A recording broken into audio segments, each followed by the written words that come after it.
Ku danna mana subscribe sannan ku danna alamar ƙararrawa domin samun sababbin shirye-shiryenmu na Kannywood Radio.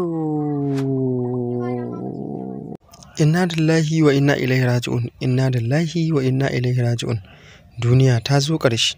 A ce a yanzu da an ga kana taimakon al'umma shikenan sai a sawo ka a gaba. Wannan al'amari yana shirin faruwa da Adam A. Zango a lokacin da yake taimakar wasu ƙananan mutane masu tasowa a cikin masana'antar Kannywood. Da akwai waɗansu mutane a gefe waɗanda ba sa son wannan abin da Adam A. Zango yake yi, suke so su ga bayan shi. Tun a sati biyu da ya gabata, waɗannan mutane suka kai wa Adam A. Zango hari inda suka samu nasarar sheƙe mai akawun ɗinsa na Instagram. Kwarai da gaske Adam A. Zango bai ji daɗin rasa wannan akawun ɗin da ya ba, saboda da wannan akawun ɗin yana taimakawa ƙananan jarumai masu tasowa da kuma mawaƙa a cikin masana'antar Kannywood domin su samu ƙarin mabiya a ɓangaren nasu na Instagram da ma kuma wasu ɓangarori nasu na social media.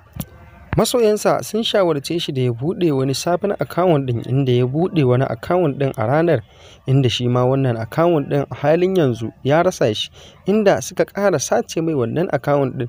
A halin yanzu Adam A. Zango ba shi da wani akawun a ɓangaren Instagram.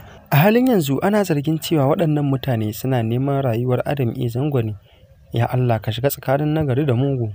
Ku danna mana subscribe sannan ku danna alamar ƙararrawa domin samun sababbin shirye-shiryenmu na Kannywood Radio.